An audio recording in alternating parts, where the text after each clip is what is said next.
So, for today's video nga mga guys, ay ayan nga, tingnan nyo naman kung gaano karami yung aming mga alagang pato. So, ayan nga guys. Umuwi nga pala ako dito sa amin kasi mas nakakapagpahinga ako dito. Ayan, nakita nyo may bit-bit na ako. Kakahuli lang kasi ni Papa. So, syempre, pagkahuli ni Papa, magpapakain na siya. So, ayan, babalikan ko ulit kasi alam kong kulang yung kinain ng mga pato at manok namin. So, ayan, kailangan mo talaga silang pakainin para tumaba-taba naman sila, di ba? Ano naman pabayaan mo sila maghanap buhay? Hindi yan, be. Hindi ganun yun. Walang ganon. So, ayan guys, yung napakain ko nga pala dyan yung bigas namin. Syempre, kasama na rin nila sa amin yung kasama na rin sa kanila yung pagkain ng bigas, ganon. Syempre, wala na rin kaming halos na ibigay sa kanila. So, ayun. Kung ano kaya namin, yun na rin yung kaso nga lang, ang sa kanila, hindi naman na sinasayang yung bigas. Kinakain pa rin nila. So, alam naman, gayahan nyo naman sa tao yun.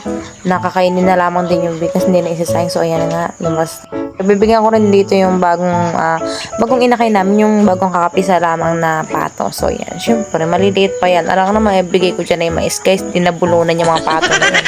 So, yan. Inuubos ko nga lamang yata. Susunod na nga natin ay kakatayin na natin yung manok na yan. Pero may mapaulam na naman tayo sa ating tauhan.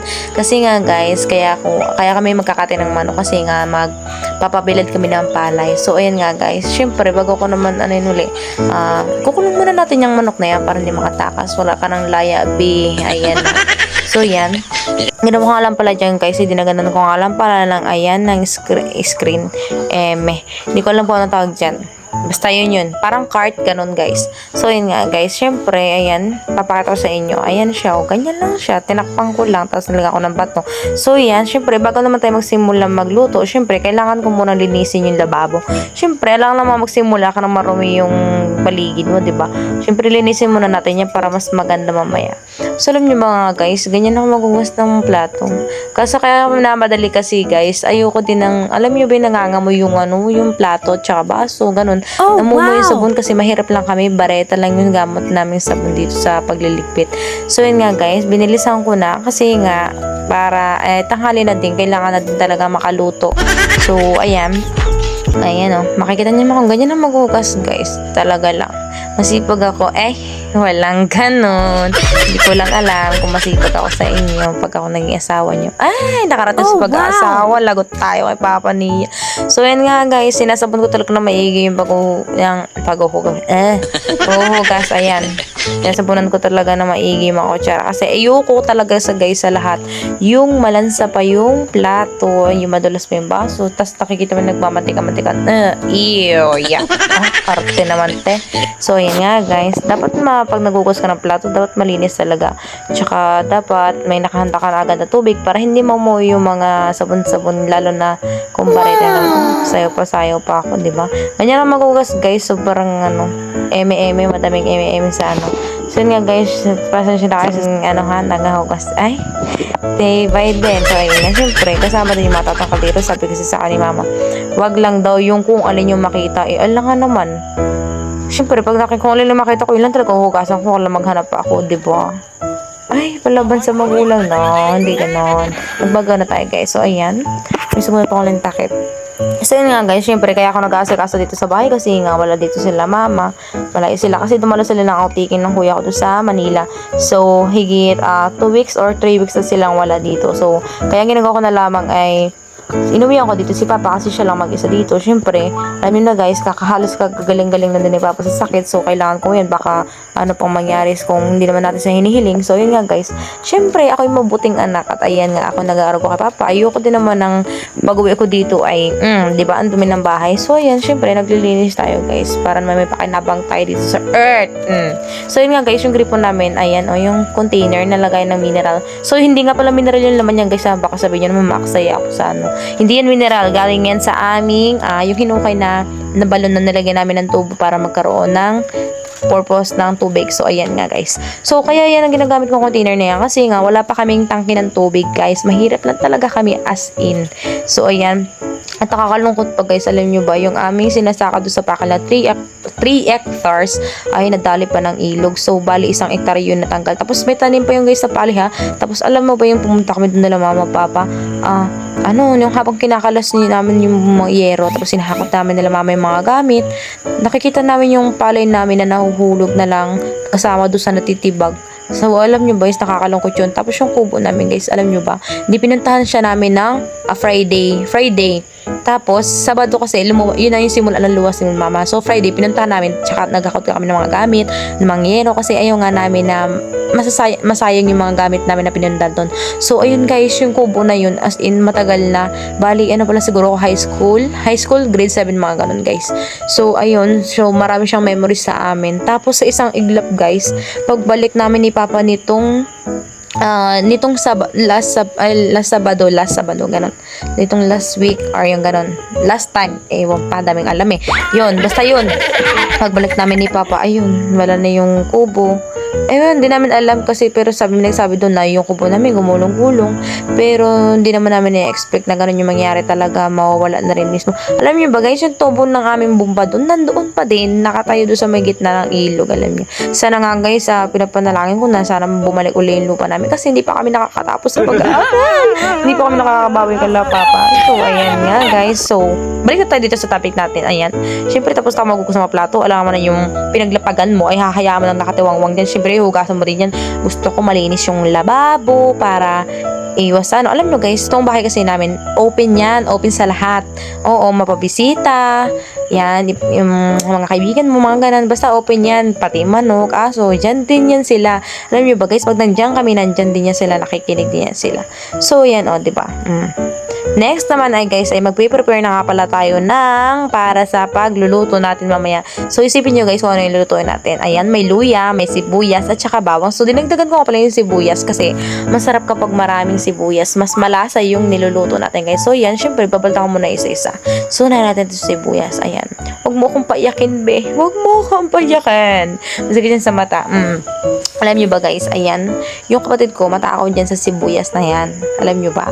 Ang ginagawa niya pag walang ulam, halimbawa ang ulam namin is baka, alam mo, masarap na yun ha, parang dito sa sa amin, parang pag baka yung ulam mo, special na yun eh.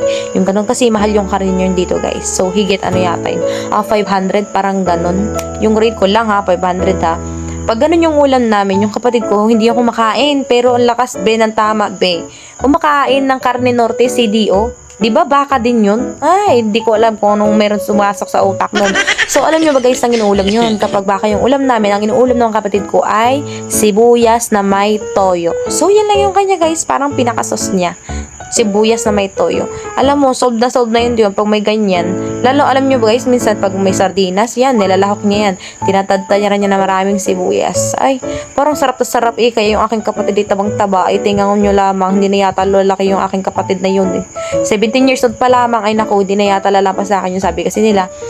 Hindi pa doon nakakalampas ng 18 years old yung kapatid ko. So, mas matatangkaran pa ako. So, yung lahi nga pala namin guys ay may matangkad, may maliit. So, ako, nakamana ko sa lahi nila Papa na matangkad. So, yung height ko is 5'8". So, proud to be 5'8".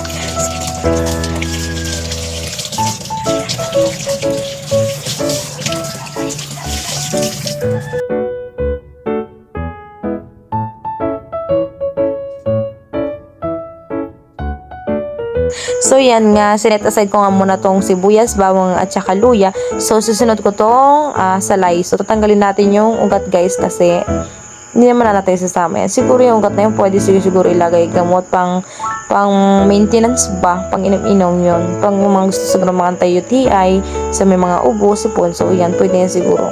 So, invento ko lang yun guys. Pero try nyo din kasi herbal naman siya. So, yan nga, ito lang naman kasi yung nagpapalasa sa manok. Yan. Ayan yung ano. So, nga pala yung guys, yung manok nga pala, hindi ko na pinakita kung paano ko kinatay ha. Kasi baka manok tayo, di ba? So, yan. Yung manok dyan is nakatay ko na, natadtad ko na din. Kaya, prepare ko na yung ano na yan, yung luya na yan. Ayan, naduro ko na yung pinakapuno niya. So, ipapulupot natin ng ganyan. Ganyan lang kami magano guys ng luya. Ay, luya, ng salay, Yan, ganyan lang kami yung magano ng silay. Magalasa naman na yan kasi pag napakulo naman yan ay mag-init yan. Syempre, magalambot yung dahon tapos kakatas siya. So, yan, sinet aside ko na rin siya. At yan, magluluto na nga pala tayo. So, yan, syempre, pag ito magluto ay lilinisin muna natin lahat ng mga ginamit natin. So, yan, yung mga nakakalat sa lamesa. So, di pa pala tayo magaluto, guys. Wait lang pala, meron pa pala kasunod. So, syempre, bago ka naman magluto muna, imisin mo muna yung mamaya may nagpatong na naman yan. At the end, dumi-dumi na ng lamesa. So, ayan. Kukuha nga pala tayo ng mainit at tubig. So, ayan, babalian na natin yung manok. Ayan, babalian natin. Sorry, hindi pa pala nakakatay. Babalian pa pala. Yan, kaya pala nandyan, pinulot ko nga lang sa lupa. Nakalagay na sa kaplagana ka na ito malun pa. So, yun nga, binalian ko na ng mainit at tubig para naman matanggal. Hoy guys, isa lang ito lang ang alam ko kasi yung iba, alam nyo guys, yung may mga asawa na sila, pero hindi sila marunong magkate ng manok. Alam nyo ba guys, yung meron dito sa amin, nagkate ng manok. Tapos, niluto niya na nga, tinola luto niya. Dahil nakain na ng asawa niya yung manok. Tapos yung asawa niya na lalaki, hinanap yung balon-balunan. Alam niyo ba yung balon-balunan, guys? Yun yung yung ipunan ng pupo ng manok. Yung sa may parang pinakapangdurog niya, ganon. Hinahanap ng asawa niya. Tapos sabi nung kung asawa niya, kung nilinis daw yun. Sabi niya hindi. Niluto niya ng buo, hindi niya biniak, guys. Ay, dito ang asawa niya, todo na ang nung pagkain, hindi na natuloy kumain kasi yun nga, syempre, lang naman buo mong iluto yung balon-balunan, hindi mo man lang nilinis, hindi mo hiniwa. Alam mo namang maraming palaman yun dun sa loob. Ayan, nainita na ako sa sobrang dami ng ito lang pinakayo ko sa lahat guys, yung ng tagtag ng balahibo ng manok. Sobrang malikit kasi sa kamay. So ayun nga guys, bago ko pala unang dyan yung paa, binalian ko yung paa kasi favorite ko yung paa ng manok. Kasi nga, ayan, may siya, may parang kumbaga may herbal, may natural collagen ba, sabi nila. Yun nga daw sa panang So yun nga guys, ay native yan ha, native. So parang sisiw lang siya, 'di ba? Kasi nga namamaya rin manok dito kasi wala kami halos may pagkain. Mahirap ang buhay namin ngayon gawa ng ganun nga nangyari sa bukid namin. Nakwento ko naman na sa inyo kanina. So yan, nilinis ko na rin yung ulo ng manok. Ayan, tinanggal ko na yung mga nakadikit na balahibo kasi medyo basa paggawa doon sa pinambanli natin kanina. Sinunod ko na nga at kumuha nga si Papa ng papayat. Ayan, binalta niya na din. Binigyan niya nga sa akin ng buo. Ayan, ako na nga lamang hati-hati niyan. Abay, purol pa ang kutsilyo kong gamit yan. Nagre-reklamo pa ako kay Papa. So yan, pinaltang ko ng bago. At saka hinugasan ko na rin ulit yung papaya. Tinanggal ko yung buto. Ayan. So yun nga guys, iwain lang natin ng 3. Dapat kasi sa tinola, di ba? 3 daw yung tatlo lang yung kasi malalaki dapat ang So yan, yan ang papa ko na siya yung kumuha ng papaya. So yan si papa ko kasi, ayan, ganyan, sobrang pogi niyan dati, kaya nagkailaban niya sila mama. Joke lang, pero sila mama dati, at saka si papa, hindi sila ayos. Parang direto-reto lang sila, tapos ayun, pinakasal. Ayan, nagkaroon ng magandang anak na nagbablog ngayon. Hindi ganon. Hindi ko lang alam kung maganda ako. So, yun si Papa. Sabi ko, Papa, magbablog ako. Di ba, sumilip pa. Pogi. So, yun nga si Papa. Nakikita niyo naman yung katawan niya. Namamayata kasi nga nagkasakit siya. Which is yung prostrate. Yun. Alam niyo yun, guys. Sa lalaki yun. Nakakaranas yun madalas sa mga lalaki. So, and habang tumatanda naman si Papa ay, alam niyo na naging bugnutin. So, kailangan tayong mga anak ay kailangan maging masunurin sa kanila. So, ayan. Yan. Ewan ko lang sa iba, hindi ako, basta pag sa iba tinatamad ako, pero kala Papa Mama nasunod naman ako. Depende sa mood ko. So, ayan na nga guys, tinagtag ko na nga pala ang mga buto ng papaya.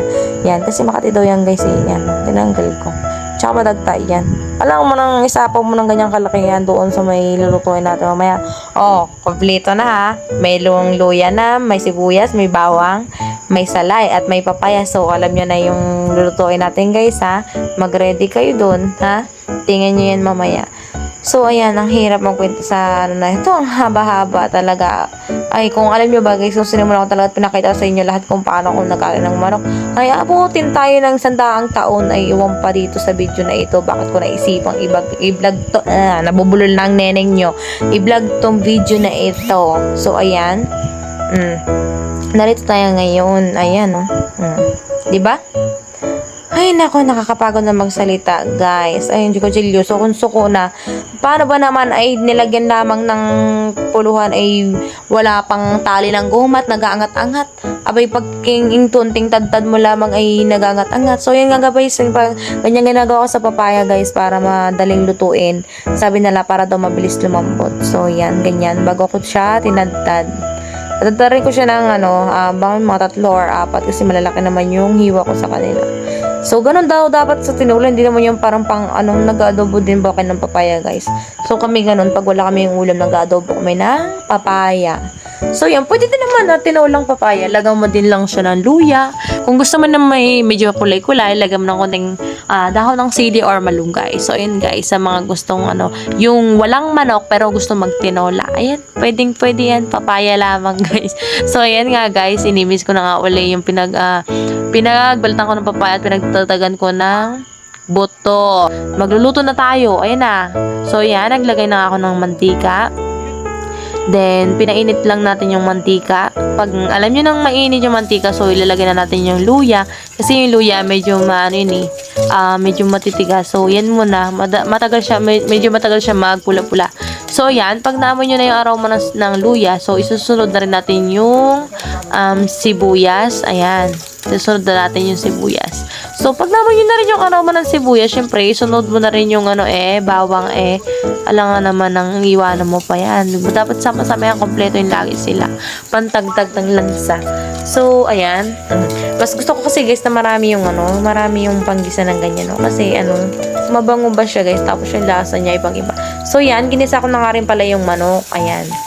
So, ayusin natin yan guys kasi hindi muna natin siya lalagyan ng tubig. So, hahayaan natin siya na magkaroon ng sarili niyang katas ba para mas masarap. Ayoko kasi nilalagyan ng tubig na ganyan. Malansa siya. Malansa guys, as in. Malansa kapag nilagyan mo agad ng tubig pagka nilagyan mo ng tubig, malansa siya. So, yan, nilagyan ko na rin siya ng pampalasa. Yan. Then, next, sinalo-halo ko para pumantay yung lasa niya. So, may sinunod na ko ng paminta. So, yan. Ganyan ba kayo magluto, guys? So, nilagyan ko na rin nga pala yan, guys, ng patis, pampalasa, para kumapit yung lasa niya doon sa may pinakakarne ng manok. So, yan. Hinalo ko lang uli para maging pantay. Then, next ay, ayan. Wait lang. Pasingo-singo natin ng konti. Ang tagal kasi ng na pagluluto ko talaga nito. Kasi native yan, guys. Mahirap na. So, nilagyan ko nga rin pala ng nor. Ayan. Ng cube. Nilagyan ko ng cube. Yan. Para mas lasang-lasa talaga. Yan ang binubod kong paminta. Para sa sarili niyang katas, lumabas yung mas masarap na lasa bago natin siya lalagyan ng tubig mamaya, guys. So, ayan na. Kinumpleto ko na yung sahog niya pang palasa para naman ay mas kumapit at takapit doon sa karne ng manok. So, yan guys, alam nyo ba, yung native na manok dito sa special yan, lalo sa mga, galing kabila. Yung mga taga Maynila, yan, parang mga favorite na lang. So, yan nga guys, sinakpan ko na muna. Then, ayan na, diba? Sarili niya lang sabaw yan guys. So, sinalo ko na lang uli kasi kailangan nating palambutin yung manok. Ay, nako, ayan, ay isang kuluan lamang. Wag na muna, hindi mo naman makakain yan. Tanggal lang po sa mo dyan, hindi mo pa rin makatanggal sa kanyang hindi mo pa rin matatanggal yung mga laman naman yan, ganon. Diba? Kailangan natin pakuluan yan guys kasi native yan, hindi yan 45 days na pwede mo lamang ng konting kulo lang. So yan, nilagyan ko na nga pala ng tubig, diba? Kita mo yung taba ng manok, diba? Ang taba ng manok, kahit maliit lang yung manok, makikita mo yung taba ng manok kapag ginisa mo. Ayan, so dadagdagan ko pa siya ng tubig kasi papakuluan natin at papalambutin ng gusto. So, ayun na nga guys, sobrang tagal talaga, nakakantok talaga itong na to. Tagal ko naghintay dyan kanina. Pero naman, useless talaga yung pagod, useless. Basta yung pagod ko. Sobrang nakaginhawa ko nung natikman ko yung lasa kanila ng luto ko. So, sobrang apo ng ating sabaw. Ayun Ayun na yung salay nga pala guys. Nilagay ko na din para yung amoy at lasa ng salay ay kumapit na rin sa manok. Para amoy, tinola na siya. So, tinola nga yung lulutuin natin guys. Kaya sinasabi ko sa inyo kanina na may bawang, luya, sibuyas at may salay. At meron ding papaya. So, ayan. Papakuluan ko lang ulit. Tapos, tinignan ko din guys nga pala kung kung malambot na yung manok, ganun. Titingnan ko pa yan kung malambot na yung manok siya bago natin ilagay yung papaya, bago natin sunod yung papaya. Ganyan ako magluto ng manok guys huwag nyo na i-bash. Ganyan ako magluto ng manok. Gusto ko yung saktuhan lang. Ayun ganyan ko siya guys kung malambot na ba yung para malagay ko na yung papaya. So tinakpan pa kasi hindi pa malambot. So ayan, binuksan ko na uli. Tinakpan, binuksan. Ayan, hinalo ko uli. Huwag naman sobrang halo-halo guys kasi baka matapon yung sabaw, sayang. So yan, parang pakiramdam ko yung malambot na yung manok. So susunod na natin yung papaya. Ayan, yan ang susunod natin papalambutin. So, ayan, haluin natin. Ilubog natin sa may sabaw ng manok para mas kumapit din yung lasa ng manok sa papaya at lumambot na rin ang papaya.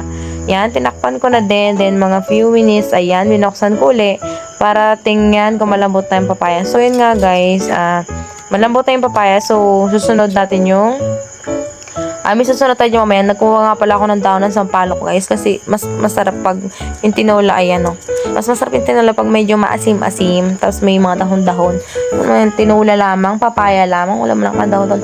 O hindi yan dahon ng papaya guys na dinurog ha. Dahon yan ng sampalok para maasim-asim. Pero yung iba kasi guys, meron nagluluto ng ganun. Yung dahon ng papaya. Ay, dahon ba yun? Bulaklak pala. Bulaklak ng papaya, pero di ko pa natitikman yung guys. Pero may mga ilan-ilan dito na taga rito sa amin na nagluluto ng ganun. Masarap daw.